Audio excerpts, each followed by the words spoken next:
ये तकरीबन 16 लोगों ने कल साक्षी ने बताया था कि फाइल कर दी है। और सबसे अच्छी बात यह है कि भारत में बहुत ज्यादा लोग जो हैं वो इस चीज में खुलकर मैदान में आ गए हैं। 16 ऐसे अफराद हैं जिन्होंने सीमा हैदर के खिलाफ एप्लीकेशन दायर कर दी है। हो सकता है कि ये 1 से 2 दिन में ही इसकी सुनवाई शुरू हो जाए। उन्होंने फिर इसमें साथ ये भी सवाल उठाए हैं कि एटीएस की जांच में इतनी ताखीर क्यों हो रही है। 700 एसएमएस बरामद हो गए हैं, मोबाइल फोन्स बरामद हो गए हैं, सीमा के खिलाफ हर वीडियो सबूत भी मौजूद है। सीमा के खिलाफ जो है वो कार्रवाई अभी तक क्यों नहीं हो रही। एक तरफ तो सीमा हैदर का जूतों से इस्तकबाल किया जाएगा वाघा बॉर्डर से, दूसरी तरफ नशाद भाई उनका वेलकम किया जाएगा फूलों के हारों से। हम फूलों के हार लेकर जाएंगे। दोस्तों आज आपके साथ 2 अपडेट्स शेयर करेंगे। एक अपडेट तो सीमा हैदर के हवाले से है और दूसरी नौशाद भाई जो कि हमारे एक मुस्लिम भाई हैं, कर्नाटका टू मक्का पैदल सफ़र है जिन्होंने शुरू किया, उस हवाले से आपको बताएंगे। वो पाकिस्तान में दाखिल होने वाले हैं और हम उनका वेलकम करने के लिए भी जाएंगे। और सीमा हैदर के केस के हवाले से बहुत बड़ी एक अपडेट हमारे सामने आई है भारत से।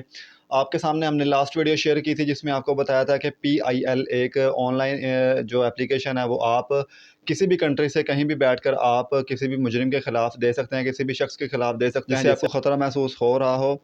तो उस हवाले से आज हमारे पास एक अपडेट आई है इंडिया से, साक्षी जिन्होंने ये बात की थी और उनकी बात को मानते हुए 16 ऐसे अफराद हैं जिन्होंने सीमा हैदर के ख़िलाफ़ एप्लीकेशन दायर कर दी है, जिन्होंने ग़ुलाम हैदर के हक़ में PIL में एप्लीकेशन दायर कर दी है। जी हाँ नाज़रीन, 16 ऐसे शख्स हैं जिन्होंने सीमा के ख़िलाफ़ एप्लीकेशन दायर कर दी है और अगर ये सिलसिला इसी तरह जारी रहा तो सीमा हैदर इंडिया में भी बहुत बड़ी मुश्किल में फंसने वाली है और उसको डिपोर्ट करने के चांसेस भी जो हैं वो डबल हो जाएंगे। और बच्चों की सेफ्टी के हवाले से भी, जो बच्चों को डिपोर्ट करने के हवाले से भी जो चीज़ है वो पॉजिटिव वे में जाना शुरू हो जाएगी। अभी तो ये एक दिन की बात है, जब मज़ीद दिन गुजरेंगे, जैसे जैसे इसको ज़्यादा दिन गुजरेंगे तो और लोगों को भी इसके खिलाफ एप्लीकेशन दायर हो चुकी होंगी और एक बड़ी तादाद में कोर्ट्स में ये एप्लीकेशंस की लाइन लग जाएगी। फिर उस कोर्ट को मजबूरी बन जाएगी कि वो इसके हक में कोई ना कोई फैसला दे। इसमें जो साक्षी हैं उनकी जानब से ये कहा गया है कि उन्होंने यूपी सरकार को नोटिस भिजवाए हैं और उनको जो है पार्टी डिक्लेयर किया है अपने अगेंस्ट,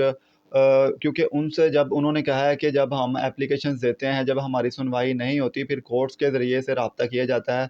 जब सरकार से डायरेक्ट बात करें तो उनसे उनकी सुनवाई ना हो, उसके बाद फिर कोर्ट्स जब उनको नोटिफिकेशंस जारी करेगी तो उसके बाद सरकार के लिए भी मजबूरी बन जाएगी उनकी बात को सुनना। फिर यूपी सरकार से एक सरकारी वकील जो है वो अदालत में जाएगा और उसके साथ फिर ये सारे सवालात उनसे पूछे जाएंगे कि आप लोग सीमा को डिपोर्ट क्यों नहीं कर रहे।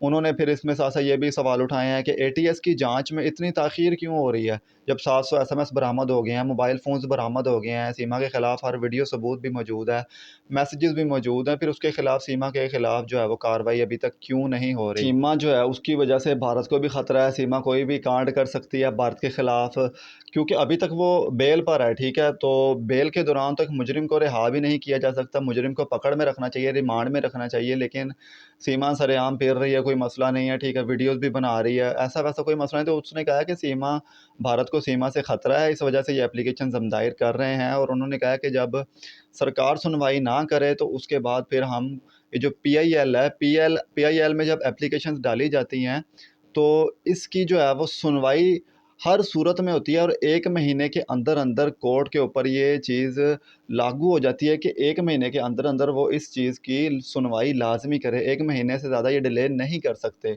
तो जो एप्लीकेशंस अब डाली गई हैं, इसको कोर्ट को इसकी सुनवाई जो है वो 1 महीने के अंदर-अंदर लाज़मी करना होगी, क्योंकि 1 महीने से लेट ये कानून है भारत में ये कानून है कि 1 महीने से लेट नहीं कर सकते, तो इसलिए 1 महीने के अंदर-अंदर जो है वो इस केस में बहुत ज़्यादा पेशरफ्त सामने आएगी। ये तो एक स्पेसिफ़िक टाइम है ना कि 1 महीने के अंदर-अंदर हो सकता है कि ये 1 से 2 दिन में ही इसकी सुनवाई शुरू हो जाए, 1 हफ़्ते में सुनवाई शुरू हो जाए, लेकिन स्पेसिफ़िक जो टाइम है वो 1 महीने का है। 1 महीने के अंदर किसी भी वक़्त इस चीज़ पर फ़ोकस किया जा सकता है, सीमा को बुलाया जा सकता है, जाँच एजेंसीज़ की जानिब से दोबारा इस पर जो है वो केस के ऊपर बातचीत शुरू की जा सकती है। और फिर ज़ाहिर है कि जो सरकार है, जो भारत सरकार है, यूपी सरकार है, वो बल्कि हर सरकार है, जो भी इदारा है, वो कोर्ट का पाबंद है। कोर्ट जब भी चाहे उनको बुला सकते हैं। तो जब ये चीज़ हम बार-बार इसलिए कह रहे हैं कि जब सरकार मिली हो हर काम में, जब सरकार ये काम उसके पीठ पीछे हाथ रख के करवा रही हो, तो फिर अदालतों से रुजू करना पड़ता है, जो कि साक्षी जी ने बहुत अच्छा काम किया और ग़ुलाम हैदर के बारे में और ग़ुलाम हैदर के हक़ में ये केस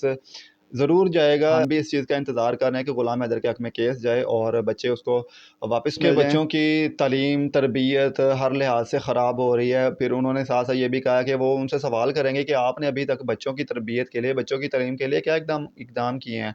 वो उसको डांस सिखा रही है, वो उसको गलत तालीम दे रही है, गलत तरबियत दे रही है। कभी वो सचिन के पास बैठी होती है, कभी सचिन उसके बच्चों को गोद में लेकर बैठा था। तो ये सारे सवालात बल्कि उसके अगेंस्ट जाएँगे जब ये चीज़ की इन्वेस्टिगेशन होगी। एक तरफ तो सीमा हैदर का जूतों से इस्तकबाल किया जाएगा वाघा बॉर्डर से, उसकी भी वाघा बॉर्डर से एंट्री होगी और दूसरी तरफ नौशाद भाई जो हैं, उनका वेलकम किया जाएगा फूलों के हारों से। हम फूलों के हार लेकर जाएँगे, उनके लिए हमने बहुत ज़्यादा तैयारी की हुई है उनके इस्तकबाल के लिए। दोस्तों 29 तारीख़ उनके इस्तकबाल की डेट है, 29 तारीख़ को वाघा बॉर्डर में एंट्री करेंगे, किसी भी वक़्त वो एंट्री करेंगे, हम सुबह-सुबह ही वाघा बॉर्डर के लिए रवाना हो जाएँगे। और नौशाद भाई जब तक पाकिस्तान में रहेंगे, हम इसी चैनल पर उनकी सारी अपडेट्स आपके साथ शेयर करते रहेंगे।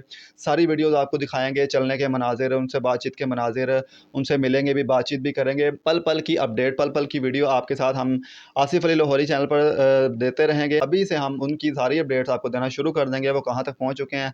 इस हवाले से हमारे पास जो खबर है वो अमृतसर आज पहुँच जाएँगे। उनका जो पैदल सफ़र है आज वो शुरू है इंडिया से, कर्नाटका से, तो दिल्ली का वो तकरीबन 35 से 40 किलोमीटर पैदल सफ़र कर रहे हैं और आज वो अमृतसर पहुँच जाएँगे। वहाँ पर 1-2 दिन का स्टे करेंगे क्योंकि अमृतसर से तकरीबन वाघा बॉर्डर कह लें कि 28 से 30 किलोमीटर है। तो 29 तारीख़ को उनकी एंट्री है। तो आज तो तकरीबन 23-24 तारीख़ है, 23-24 तारीख़ को पहुँच जाएँगे, ठीक है। उसके बाद ज़ाहिर है दिन ज़्यादा हैं, सफ़र कम है, तो हो सकता है वो थोड़ा-थोड़ा सफ़र करें।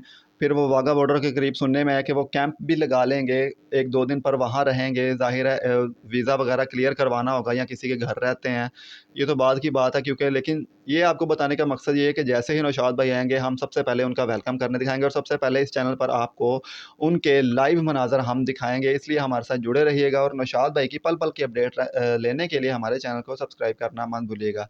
मिलते हैं आपसे मज़ेदार नेक्स्ट वीडियो में, तब तक के लिए अल्लाह हाफ़िज़।